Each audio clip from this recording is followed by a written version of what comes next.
Ahí aparece, así que te saludo. ¿Cómo estás, Sebastián? Bienvenido, hola. Hola Jorge, ¿cómo estás? Muy bien, oye, un gusto. Oye, de vez en cuando nos vamos topando, a veces es toda la semana, a veces nos saltamos, pero alternadamente, de todas maneras, el contacto vale porque hay mucha gente interesada en estos temas, no solamente de construcción, sino también de transporte, básicamente, que es lo que abordamos desde la PUCB con los profesionales, con los docentes, como es tu caso. Así que bienvenido y muchas gracias por estos instantes, estimado. Muchas gracias a ti Jorge, yo encantado de participar en estas conversaciones que tenemos sobre temas tan interesantes como lo que pasa hoy día, ¿cierto? Con las licencias de conducir, el tema de la seguridad vial, bueno, y otros que están más o menos relacionados con estos temas que abren el espacio no solamente de mirar la ingeniería de transporte como un análisis de los flujos, ¿cierto? Como mirar esto un poquito más integral y un poco lo que estamos impulsando con las nuevas carreras de ingeniería civil, transporte y bueno, y el magíster en ingeniería de transporte que tiene un enfoque en la sustentabilidad. Entonces también ahí estamos de a poco avanzando y moviendo esa barrera, ¿cierto? Que de repente corremos un poquito para ver si podemos abrirnos un poquito a otras disciplinas, a otras miradas también.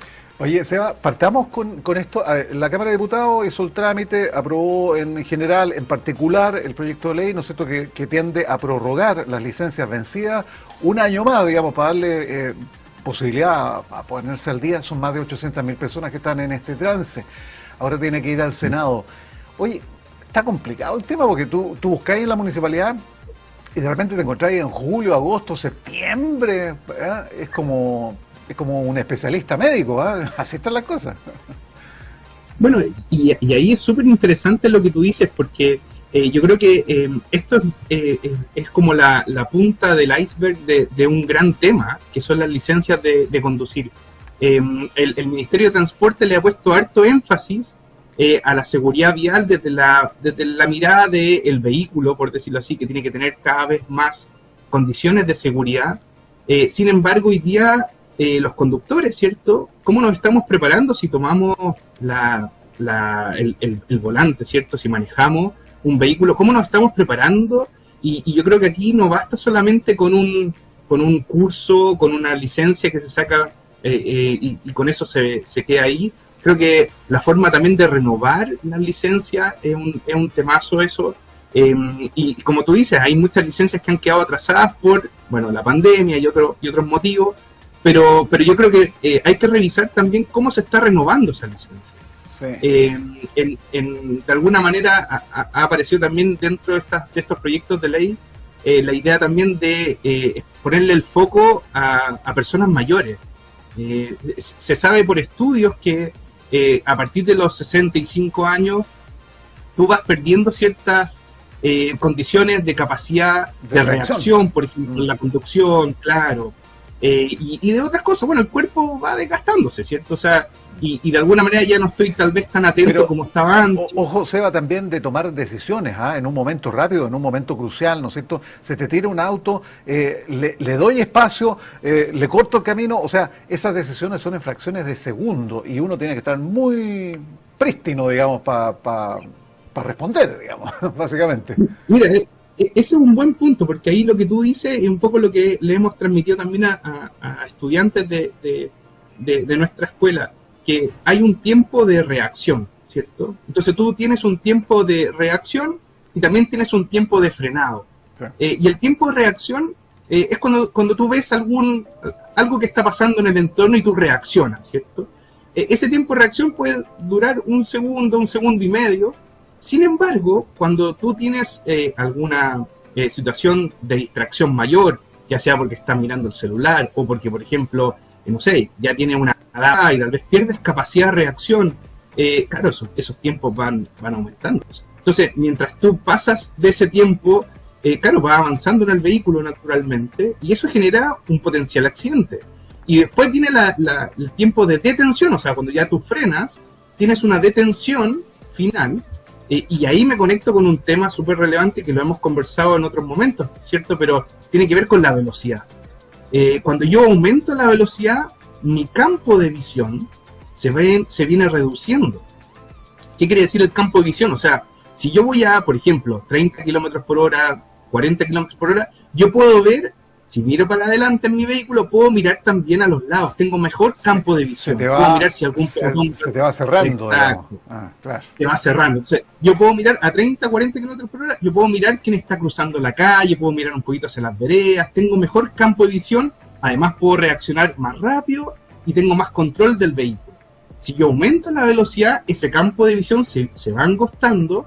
Yo solamente miro pocas cosas, como tal vez el vehículo que está adelante o algún obstáculo más frontal, pero ya visión lateral tengo poco, y tengo poco margen de reacción porque las cosas pasan muy rápido, ¿cierto? Y no alcanzo a reaccionar. Entonces, si a eso le agregamos personas mayores que además tienen, claro, una dificultad tal vez de controlar ciertas cosas, como los tiempos de reacción o maniobras rápidas, efectivamente se producen accidentes con alta gravedad.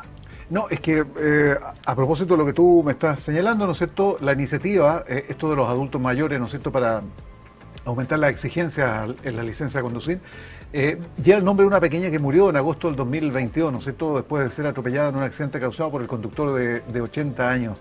Así que eso básicamente, de ahí sale, digamos, esta iniciativa que representa una realidad que hay que conversarla, que hay que someterla a estudio, análisis también por médicos, por psicólogos, qué sé yo, especialistas que intervengan en esto y que aclaren, digamos, cuál es la situación. Pero tú crees que desde el punto de vista técnico, ¿no es cierto?, que a ti te atañe en transporte, ¿está bien pensado que tenga un límite de edad, digamos, para... y no sé si después aplazarla con más tiempo, ¿no?, o simplemente cortar la posibilidad de tener licencia después de cierta edad? Es que yo creo que ahí, Jorge, tú mencionas un punto muy interesante. Yo lo trabajaría de dos maneras. Una es que cuando tú vas a sacar la licencia, hoy día el gran tema es que cuando tú tienes una preexistencia de alguna condición, una enfermedad avanzada tal vez, o algo que pueda condicionar una falta de reacción, ¿cierto?, o una dificultad al conducir, tú como persona que va a ir a renovar la licencia o a sacar la licencia, tú tienes que declararlo. Entonces ahí depende del conductor, la conductora, que tenga la voluntad de declarar efectivamente lo que tiene. Entonces pasa muchas veces que si no lo declara, no pasa nada, no se sabe.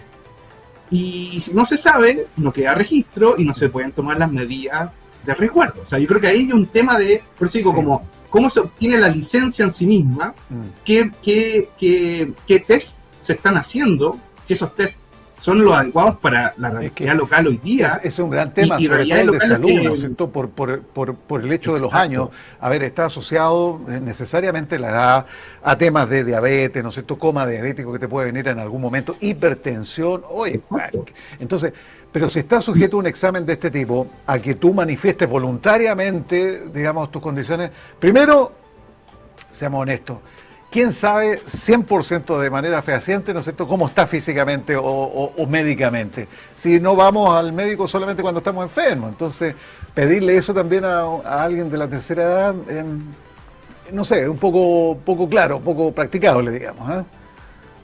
Exacto, y pasa muchas veces que, claro, desconocemos lo que nos está pasando desde esa mirada, pero también me conecto con un segundo punto, Jorge, que me gustaría compartir, que es... ¿sí?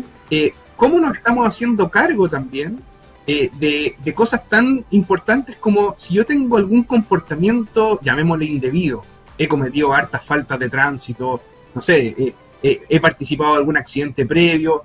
O sea, ¿cómo esto se toma también como antecedente para una renovación? O sea, yo creo que aquí hay harta literatura que habla puntualmente de que yo puedo tomar algún criterio tal vez de puntuación.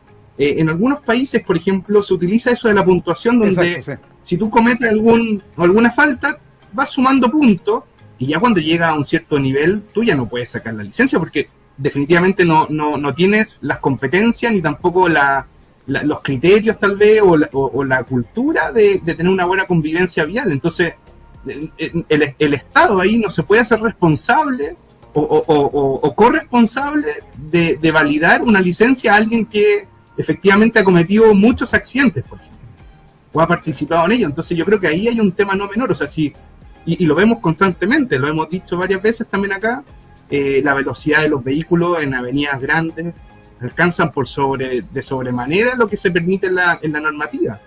Sí.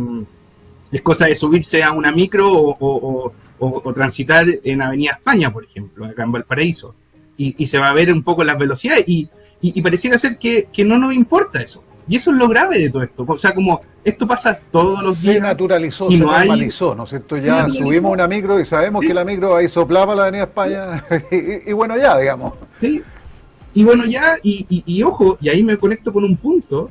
Se supone que y ahí esto es un paréntesis tal vez, pero se supone que el principio de por qué las micros no utilizan cinturón de seguridad, no se le exige, ¿cierto? Como normativa del Ministerio de Transporte, no se le exige cinturón de seguridad, porque se supone que las micros van a velocidades bajas.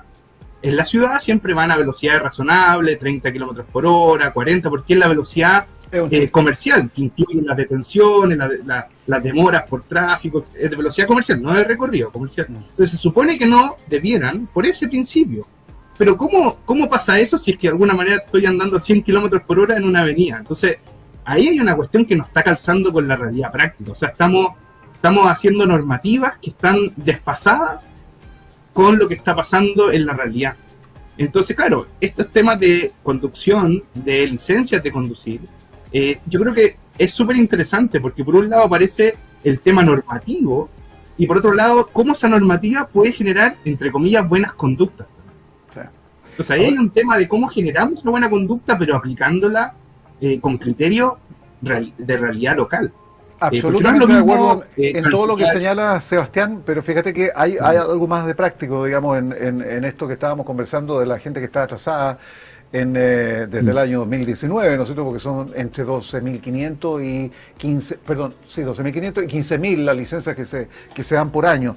Entonces, ha habido obviamente una acumulación de estas licencias atrasadas y esto ha generado que las municipalidades no den abasto. Ahora, ¿qué pasa, por ejemplo, con los seguros? Porque no te van a responder en la medida que no tengáis vigente, digamos, la licencia de conducir, los seguros se la dan la mano. Entonces, que andan buscando, digamos, hurgando, digamos, cuál es el tema, digamos, para dejarte sin cubrirte, ¿no es cierto?, sin cobertura. Ese es un punto. Después, bueno, obviamente si tenéis que trabajar, tenéis que desplazarte, salir a la calle y te fiscaliza Carabinero, las pocas fiscalizaciones que hace Carabinero, digámoslo claramente también. Te toca la mala suerte, ya te cruzaste, ¿no es cierto?, te están fiscalizando. ¿Qué hay a decir? Tú podías argumentar, ¿no es cierto?, podías decir, mire, todas las veces que he intentado, métase por favor en la página de la municipalidad tanto, es imposible ingresar. Pero ante eso, simplemente te tienen que infraccionar. Entonces, estamos cojeando aquí en una solución rápida y práctica. Absolutamente. Y yo creo que ahí tiene que ver como la forma y la capacidad instalada que hay en los municipios, en el sentido de que hoy día los municipios están sobrecargados de trabajo. En especial, por ejemplo, me conecto con la Dirección de Tránsito y Transporte Público de muchos municipios, donde en muchos municipios incluso no hay una persona de ingeniería de transporte o ingeniero civil en transporte en esas direcciones, para partir. Y muchas veces necesitan del apoyo de la Seremía de Transporte, ¿cierto? De ese apoyo más regional. Pero también me conecto con un punto: los municipios en la Dirección de Tránsito han estado muy enfocados por mucho tiempo y esas son las competencias que le han pedido con, por un lado, las licencias de conducir, que es lo principal que ellos están haciendo siempre, y por otro lado, con los permisos de circulación. Además de los requerimientos locales y de la comunidad que van desde mover un lomo de toro hasta pedir un proyecto de mitigación al impacto de la movilidad. O sea, hay una exigencia tan grande en los municipios, con tanto requerimiento, que esto de las licencias naturalmente se sobrepasa. Entonces, yo creo que aquí hay que buscar la forma de innovar desde el punto de vista social, mejorando los mecanismos de obtención de las licencias, buscando la forma de que en ese mecanismo no se pierda el control y esa búsqueda de las exigencias que se pidan, naturalmente se mejoren los controles, se mejoren las pruebas de test. O sea, no puede ser que sigamos con los mismos test de hace 15, 20 años. Un estándar que ya está absolutamente desfasado. Oye, Seba, y ahora, ¿compartes tú, digamos, todas las exigencias que están haciendo en el plano de los exámenes prácticos? Esa tijerita, ¿no es cierto? ¿Está bien el examen médico, ocular, digamos? es más que básico, digamos. O ustedes sugerirían incluir, aparte del tema de la salud, ¿no es cierto?, que es lo que estábamos conversando. ¿Está bien lo que se está tomando, digamos, lo que se está exigiendo? Yo creo que es como, yo pensaría que eso es como el mínimo. El punto es que muchas veces tomamos el mínimo como el estándar.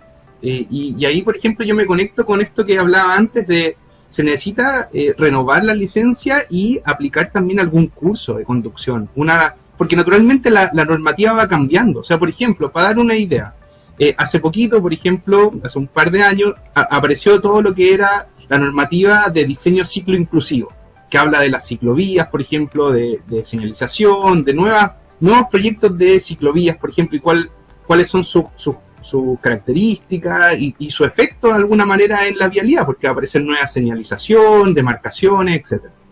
Entonces, si yo estoy renovando la licencia, tengo que actualizarme. O sea, yo ahí tengo que volver a tomar un curso, volver a estudiar un poquito qué es lo que se está haciendo, cuáles son las actualizaciones que hay, y de alguna manera entender un poquito qué es lo que pasa hoy día en la vialidad, porque si no voy a quedar desacoplado, no voy a entender esas cosas, y por tanto voy a tener una conducta, entre comillas, indebida en mi conducción. Entonces, yo acompañaría a estos test que naturalmente son más bien de capacidad de reacción, capacidad de frenado, que son naturales, son los mínimos, te revisan la visión, ¿cierto? Te revisan cosas importantes, pero yo también trataría de buscar la manera de complementarlo con cursos prácticos que complementen eso con una visión de una actualización de la normativa vigente, de ponerlo en caso, en situaciones puntuales. ¿Qué haría usted si se cruza un niño, claro, no sé, en la vialidad? ¿Qué haría en esa? O sea, ponerlo en situaciones, recorrer de nuevo, hacer test de nuevo, test rápido, así como hoy día tenemos la realidad virtual, por ejemplo. O sea, ¿por qué no hacerle algún test?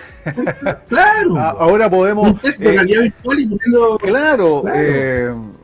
Digamos, simular, hay simuladores de vuelo, ¿no es cierto? Y tú estás ahí en un avión y vas manejando, vas guiando. Bueno, eso mismo se puede hacer y se puede hacer, pero terriblemente verídico, sí, cosa que sea certero, exacto, digamos, el procedimiento. Oye, o sea, te doy un ejemplo solo para precisar eso. O sea, hace poquito, como digo, hace un par de años salió el tema de que la ciclovía, cuando los ciclistas no tienen ciclovías, tienen que andar por la calle. Y se puso como normativa que el adelantamiento de un auto a un ciclista tiene que ser a 1,5 metros. ¿Tú cómo dimensionas eso en la práctica? ¿Cómo sabes que es 1,5? O sea, tú cuando estás manejando, tú no dimensionas el 1,5. Pero sí podrías entender, por ejemplo, que yo al adelantar a un ciclista, el 1,5 es más o menos ocupar la mitad de la otra pista. ¿Se entiende? Porque las pistas son más o menos de 3 metros. Entonces, esos ejercicios prácticos ayudan a la comprensión, por ejemplo, de adelantar a un ciclista. Entonces, a eso me refiero con cosas prácticas, que ayuden efectivamente. No fiscalizar para pillar al conductor y ver en qué está fallando, sino que ayudarle a una mejor conducta. Pero aquí estamos acostumbrados en Chile, digamos, y en nuestra idiosincrasia, que en la medida que no hay penas pecuniarias o de infracción o penas de cárcel, poco menos, ¿no es cierto?, nos hacemos los desentendidos. Oye, te quiero preguntar, así como...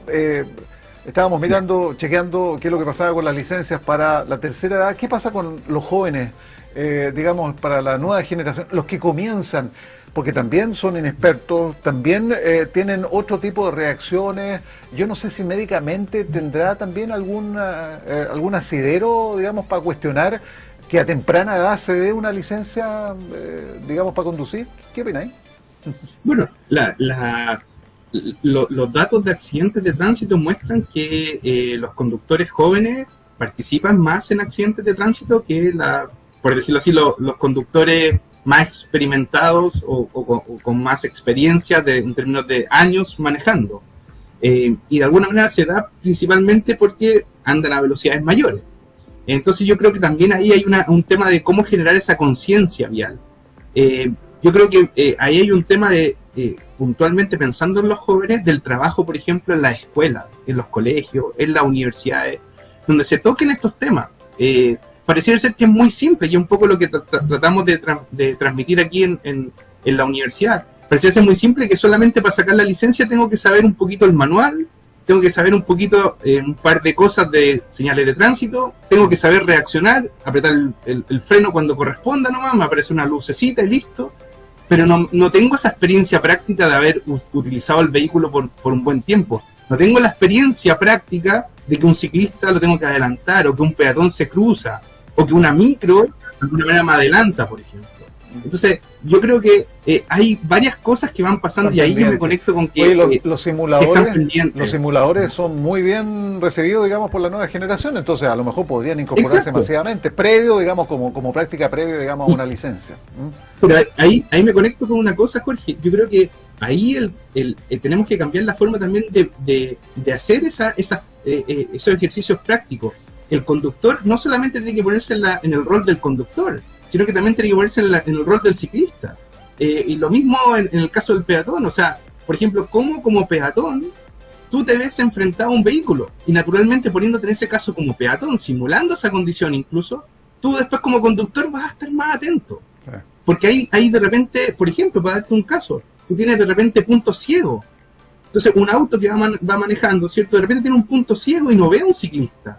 Porque ese es un tema que lo podríamos abordar en una próxima, los puntos ciegos, y los camiones. Entonces, o sea, sí, claro, los buses, por ejemplo, las micro muchas veces creemos que se portan indebidamente por querer moverse muy rápido, qué sé yo, pero es porque muchas veces no tienen ese punto de visión por un tema de los diseños de los vehículos. Entonces, el ciclista desconoce ese punto ciego y de repente se puede arriesgar a un accidente. Entonces, lo mismo digo desde el punto de vista de los conductores nuevos que vengan.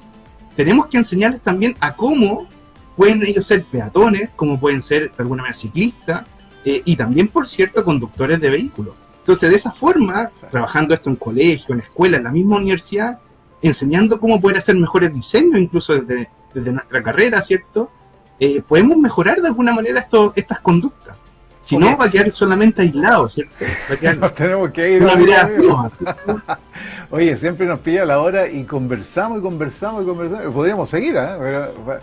Dejémoslo en pausa. Oye, los puntos ciegos me gustó mucho porque estaba conversando con gente que está relacionada con camiones, digamos, que ahora ha llegado, hace bastante rato, digamos, llegaron generaciones de camiones que son computadores a bordo, digamos, en su mayoría, y vienen con sensores que te habilitan cámaras, ¿no es cierto?, para evitar los puntos negros, pero... los puntos negros se dice, ¿no? ¿Punto negro? Puntos ciegos. Ya, es mucho más estético el punto ciego. Ya, está bien. Eso lo podemos conversar la próxima oportunidad. Lo podemos conversar la próxima semana, de todas maneras, y tiene que ver con eso. O sea, tenemos que de alguna manera incorporar la tecnología en los nuevos vehículos que vengan, pero también nosotros ser conscientes de la conducta. O sea, no porque exista el sensor, yo me voy a relajar y voy a transitar así comúnmente. Entonces, de alguna manera tengo que ir buscando esa forma de conexión para estar en una buena convivencia vial, naturalmente. Sí. Ya, Sebastián, un gusto. Está buena la que me gusta también, Jorge. Sí, tranquilo, no te preocupes. No Oye, problema. Un abrazo, saludos a todos ahí. Un tema muy sensible, así que ahí lo vamos conversando para la próxima. Muy interesante. Muchas gracias. Que estés muy bien, cuídate. Chao, chao. Nos vemos, Jorge. Chao, chao. Ya. Hoy.